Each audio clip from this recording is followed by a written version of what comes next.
Hoje é Jojo-feira. Chega de canseira. Pô, acabei de assistir Jojo, a cerveja tá acabando já. Primeira coisa que eu queria... Eu vou falar meio que cronologicamente, né? Se você não assistiu Jojo ainda, então você para esse vídeo, vai assistir e depois você volta aqui, beleza? Cara, eu tô bêbado. Bom, primeira coisa que eu quero falar é coitado do gato, né, mano? Porra, velho.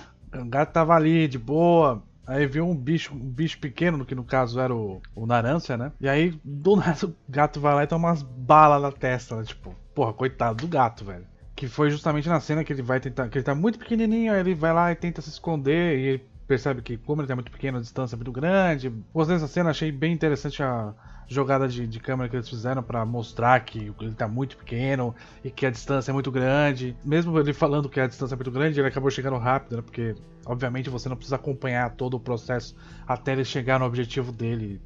Porque não, né? Aí o Formaggio vai lá e encontra ele, joga água nele, pisa nele, que, porra, sensacional, né? E aí fala, não, você vai me falar, seu filho da puta, você vai me contar onde que tá a filha do chefe. Aí o Narância, que ele é good guy demais, né? Good boy, no caso, fala que ele prefere morrer que entregar os amigos, né? E aí tem o flashback dele que é pra justificar toda essa cena, pra justificar toda essa necessidade dele de não abandonar os amigos, né? De levar até as últimas consequências e não abandonar os amigos. Uma coisa que Jojo faz muito e que é bem característico de Jojo, ele pega o exagero e ele extrapola o exagero, ele exagera mais ainda. Quando o cara é brother, ele é muito brother. Quando o cara é filha da puta, ele é muito filha da puta. Então essa é uma das coisas mais legais de Jojo. Bom, aí tem o flashback do Narância, né? Que é pra mostrar como ele desenvolveu essa personalidade de não abandonar os brothers, né? A mãe dele morreu, o pai dele meio que tá pouco se fudendo pro moleque. E bom, ele cresce na rua, ele faz amizade com uma galerinha barra pesada. E um dos caras, que é o senpai dele, é o cara mais velho que ele considera um brother, ele considera um amigo, né? Um irmão. Tanto é que ele até pinta o cabelo da mesma cor que o cara, porque, né? Porque ele paga pau do cara, basicamente. E aí esse cara trai ele. Ou seja, já é a segunda traição grande, né? Porque o pai traiu ele, da percepção dele, e agora o irmão dele traiu ele, né? O brother dele, o cara que ele mais tinha respeito, traiu ele. Então o cara, o Narância aí tá perdido, completamente desiludido. Ele tá em pedaços, né? Pra ele morrer é só mais um pouquinho que precisava, no caso. Eu acho que o andamento do flashback foi um pouco rápido. Algumas cenas poderiam ter demorado um pouco mais para dar uma ênfase um pouco maior na tensão, né, da situação. Isso tem acontecido aí nesse episódio e em alguns outros. Poderia ter mais tensão em algumas cenas, então tá perdendo um pouco do peso das situações. Na hora que ele é recusado pelo senpai dele, aquilo poderia ter ficado um pouco mais tempo na tela para poder dar uma tensão maior. Entendeu? Porque foi impactante, foi importante. E eu sinto que esse peso não me foi passado. Passando tudo isso, depois desses dois choques que ele teve, né? Com o pai e com o brother dele. O Fugo, que é do grupo do Bucciarati, né? Encontra ele comendo lixo. E meio que, porra, vou ajudar o moleque tá tudo fudido aí, mano. E aí tem a cena, né? Dele levando o Narância pro Bruno, né? Vou chamar de Bruno, que é mais fácil. E o Bruno dá comida pra ele, a pedido do Fugo, né? O moleque tava totalmente perdido. E aí ele tem uma pessoa que não faz a menor ideia de quem ele é.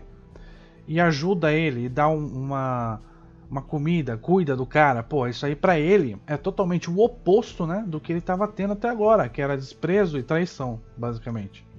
Ao ser cuidado pelo Bruno, o que ele pensa? Bom, esse cara é foda, esse cara é uma coisa que eu nunca tive na minha vida. E ele pede pra se juntar ao bando do Bruno, né? E aí o Bucciarati, como ele é extremamente good guy, muito mais good guy do que o próprio Narância, ele fala, você não vai se juntar porra nenhuma, moleque. Tu vai voltar pra porra da escola porque tu é um moleque ainda. Você não tem que entrar nessa merda dessa vida aqui não. Aí que o Narância vê, porra, esse cara que me ajudou. Esse cara sabe o que é bom pra mim. Então o Narância foi lá e fez exatamente o que o Bruno falou. Ele saiu, voltou pra casa, onde tava o pai, que era um filho da puta, e voltou a estudar. Só que depois de um tempo, o que o Narância percebe? Cara, isso não tem nada a ver com a minha realidade. Eu cresci na bandidagem, entendeu?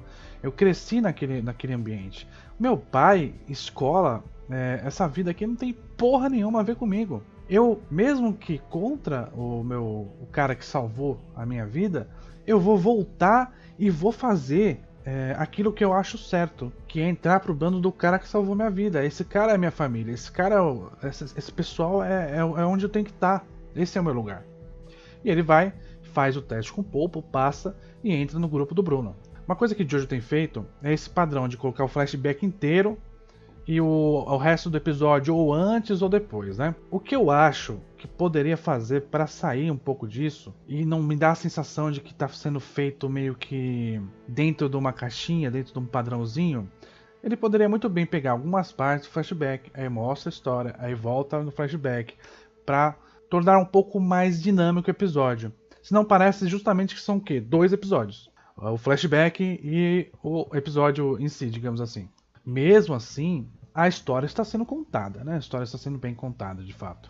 E esse flashback do Naranja especificamente, ele serviu para mostrar o porquê que o Naranja dá tanta importância para a palavra, né? Ele já esteve do outro lado, ele já foi traído, então ele percebe que essa questão da traição para ele é inaceitável. Então, se para ele é inaceitável, ele não tem por que trair também. Então, por isso que a palavra dele é muito importante, por isso que ele trata isso com uma importância elevada. Ele já esteve do outro lado, já sentiu na pele o que é ser traído. Ele acha que isso não é uma coisa que se deve fazer com outras pessoas, então ele não faz. Bom, aí sai do flashback e, bom, o Naranja tá lá sendo pisado pelo cara, e aí o cara ameaça ele com uma aranha, e aí ele bota... Meu, eu adoro o Jojo porque tem essas coisas bizarras e loucas.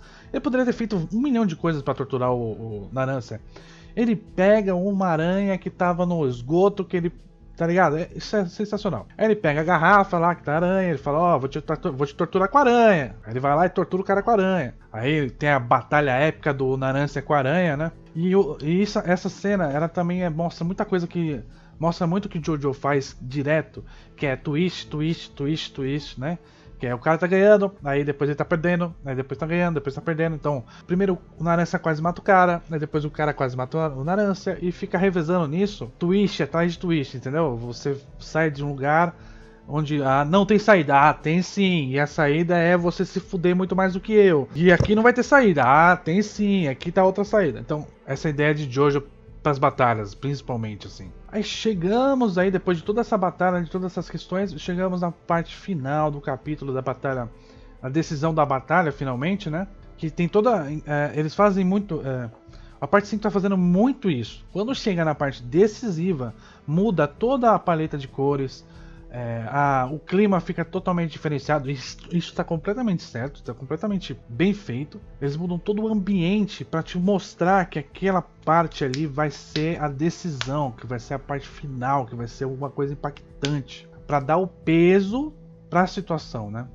Você tem um estranhamento, esse estranhamento dá peso para a situação, ele te dá condições de você perceber, mentalmente inclusive, que aquilo é uma situação importante, uma situação diferente. As cores estão diferentes, então a situação é diferente e é essa ideia que a direção passa ali na hora. E bom, o fogo tá de outra cor, eles se encaram, aí tem o duelo de pistola dos dois, né, basicamente, que foi isso. E bom, aí o Naranja vai lá e pá, mata o Formaggio. Novamente, mesma sensação que eu tive, né, minha opinião, naquela parte que ele tá falando do passado, do flashback dele, né? Faltou um pouco, demorar um pouco mais a cena para te dar um pouco mais de tensão na hora da decisão. Muda muito rápido de quadro, dos dois perfilados e para a batalha é decidida muito rápido. Eu acho que faltou peso para a situação também, de novo, por causa desse pace, dessa rapidez para definir a situação, entendeu? Eu acho que novamente faltou um pouco disso aí, faltou dar valor à tensão. Mas como eu disse, é a minha opinião, você pode ter sentido de outra maneira, né? E não se esquece de comentar aqui embaixo o que você tá achando. Se você discordou de mim, você, por favor, comenta aqui embaixo também. É importante sempre lembrar que eu estou analisando o anime e não faço comparações com o mangá, ok? Matou o cara, bom, aí ele volta, né, pra galera lá, pro grupo do Bruno. E conta pra todo mundo o que aconteceu. Aí todo mundo mete o pau nele, falou, você fez merda. E o Jono, porque ele é o good guy também, extremo. Olha, não, veja bem, ele lidou bem com o cara. Eu acho que foi interessante a maneira com que ele fez isso. Esse é o Jono. Aí todo mundo vira pro Jono e fala, mano, o que você tá falando aí, velho? Você acha que é quem aqui na parada? O Jono fala uma outra parada também, que meio que ele adivinha o que vai acontecer. E a galera, mano, você é o quê? Você tá achando que é conselheiro? Que porra que você é? Você mal chegou, já tá querendo sentar na janelinha? É mais ou menos isso que eles falam ali. Aí tem um twistzinho, obviamente, porque é Jojo. E meio que o Jojo adivinhou o que ia acontecer. Tem toda aquela situação do Bruno com o e-mail ali e gancho pro próximo capítulo. Já definindo as equipes, dividido o que vai acontecer no próximo capítulo e dá um gancho. Cara, isso é muito bem feito em Jojo. Tirando o episódio passado, que eu não gostei muito do gancho, esse episódio fez um gancho muito bom pro próximo capítulo e você fica curioso pra saber o que vai acontecer no próximo capítulo. É pra isso que serve um gancho. E muito anime não faz gancho. Isso é um absurdo. Tem que fazer gancho, cara. Você tem que me dar vontade de assistir o próximo capítulo, porra. E Jojo faz isso muito bem desde a primeira temporada, tá ligado? Então deveriam aprender com Jojo sobre ganchos. E foi basicamente isso a história, né? Eu gostei muito de como que eles focaram na personalidade do Narancia. Se você prestar atenção, você vai conhecer o personagem. Então o Jojo tá fazendo um bom trabalho de construção de personalidade dos personagens. Ele se mantém na estrutura do personagem. O personagem tem um papel, ele tem uma função, ele tem uma personalidade, ele existe, entendeu? E o Narancia foi muito bem construído, né? Nesse período, nesses episódios aí que ele foi o foco, né? Tanto a parte desleixada dele, quanto o compromisso dele com os amigos, quanto ao valor que ele dá com relação à palavra. Então, isso construiu bem o personagem. Acho que foi o principal desse episódio. Eu considero um bom episódio. Faltou algumas coisinhas ali, eu acho que podia ter sido um pouco mais emocionante, digamos assim. Mas foi um bom episódio, eu gostei. Galera, não esquece de novo, hein, de curtir, se inscrever no canal. Semana que vem tem mais, porque eu vou continuar fazendo episódio de Jojo, parte 5, beleza? É isso, muito obrigado, valeu, falou!